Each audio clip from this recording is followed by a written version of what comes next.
Bacaan Kitab Suci Injil, Renungan dan Doa. Senin, tanggal 4 Maret tahun 2024. Yesus seperti Elia dan Elisa. Diutus bukan kepada orang-orang Yahudi. Inilah Injil suci menurut Lukas. Bab 4 ayat 24-30. Dan katanya lagi, "Aku berkata kepadamu, sesungguhnya tidak ada nabi yang dihargai di tempat asalnya. Dan aku berkata kepadamu, dan kataku ini benar, pada zaman Elia terdapat banyak perempuan janda di Israel ketika langit tertutup selama 3 tahun dan 6 bulan dan ketika bahaya kelaparan yang hebat menimpa seluruh negeri. Tetapi Elia diutus bukan kepada salah seorang dari mereka, melainkan kepada seorang perempuan janda di Sarfat, di tanah Sidon. Dan pada zaman Nabi Elisa banyak orang kusta di Israel dan tidak ada seorang pun dari mereka yang ditahirkan, selain daripada Naaman, orang Syria itu." Mendengar itu sangat marahlah semua orang yang di rumah ibadat itu. Mereka bangun, lalu menghalau Yesus keluar kota dan membawa dia ke tebing gunung, tempat kota itu terletak, untuk melemparkan dia dari tebing itu. Tetapi ia berjalan lewat dari tengah-tengah mereka, lalu pergi. Demikianlah sabda Tuhan. Shalom.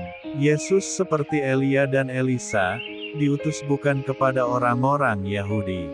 Injil hari ini, Lukas bab 4 ayat 24-30, perihal Yesus ditolak di Nazaret. Sakit, penyakit dan penderitaan menjadi fenomena kehidupan yang menjadi bagian dari kehidupan manusia sepanjang sejarahnya. Demikian juga kebaikan dan kebijakan menjadi perjuangan setiap orang sepanjang sejarah kehidupannya. Setiap orang, sadar atau tidak, pernah memperjuangkan suatu kebaikan atau kebijakan tertentu, paling tidak sekali seumur hidup hal itu terjadi. Injil hari ini paling tidak mengajak kita untuk melihat sisi kehidupan dari dua pihak yang berbeda, bahkan mungkin berseberangan. Pihak pertama, kita bisa melihat apa yang menjadi perutusan Yesus, yakni membawa keselamatan kepada setiap orang. Dalam perikopa ini Yesus menyatakan sebagian kecil dari identitasnya. Injil hari ini mengkisahkan Yesus yang tidak diterima oleh orang-orang yang ada di sekitarnya karena kebaikan-kebaikan yang dibawanya. Yesus ditolak bukan karena dia berbuat jahat atau membunuh. Ia ditolak karena pengajarannya yang banyak tidak sejalan dengan pengajar-pengajar yang ada sezamannya. Ajaran yang baru dengan perspektif yang berbeda, dan sebenarnya banyak ajaran bijak, justru ditanyakan oleh orang-orang yang mengenalnya. Pihak kedua, kita bisa melihat dari sisi orang banyak yang menolak, atau lebih tepatnya mengambil tindakan bagaimana mungkin Yesus melakukan semuanya itu. Kita bisa mengerti jika ada ajaran baru yang berbeda dengan arus pada umumnya, sering kali kita lebih banyak menolak daripada kehilangan. Bahkan mungkin kita bisa mengutarakannya sebagai yang sesat. Yang tidak jarang kita buat adalah seperti orang-orang di sekitar Yesus yang menggiring Yesus ke tepi jurang dan hendak melemparkannya. Ajaran yang baru belum tentu dengan mudah kami terima. Seringkali kita terlalu nyaman berada dalam kemampuan yang mana kita tidak perlu berpikir, dan bertindak banyak untuk mengadakan perubahan atau perkembangan yang baru. Apalagi yang membawa perubahan adalah orang-orang yang kita kenal latar belakang. Jika sang perubah itu adalah orang-orang yang menurut kita berada di bawah kita, entah secara ekonomi ataupun secara intelektual, atau secara budaya, seringkali kita tidak mudah bertahan, baik secara lisan maupun di dalam hati. Dengan kata lain, kami menolaknya. Yesus hari ini mengingatkan para pendengarnya tentang salah satu bagian sejarah kehidupan mereka.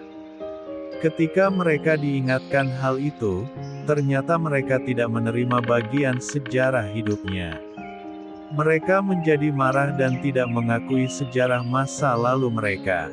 Bagi kita, masa lalu juga menjadi bagian sejarah hidup kita. Baik ataupun buruk, itulah sejarah hidup kita.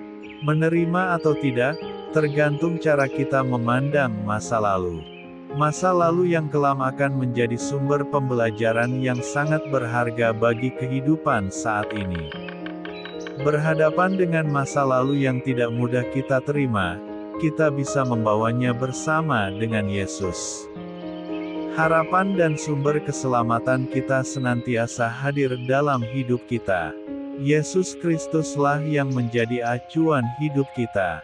Masa lalu, masa kini, dan masa yang akan datang akan menjadi semakin berharga, ketika kita mampu memikirkan dan menjalankannya dalam nama Yesus. Mungkin saja kita pernah menolak pengalaman kelam hidup kita, namun jangan pernah menolak Yesus yang ingin masuk dalam setiap peristiwa pengalaman hidup kita. Yesus senantiasa menawarkan keselamatan kepada kita. Semoga kita tidak menolaknya, karena kenangan masa lalu yang mungkin membuat kita malu untuk mengakuinya. Di dalam nama Yesus, kita memaknai masa lalu, menghidupi masa kini, dan merencanakan masa yang akan datang. Marilah berdoa. Ya Tuhan, teguhkanlah niat kami untuk membangun pertobatan yang tulus. Semoga kami dapat melihat yang baik dalam sejarah hidup kami. Bantulah kami ketika kami mengalami kesendirian dalam hidup. Semoga kami mampu melihat berkat dalam situasi-situasi yang tidak mudah dalam hidup kami. Tuhan, bantulah kami untuk selalu mengarahkan diri kepadamu. Amin. Tuhan Yesus memberkati. RHPE Channel.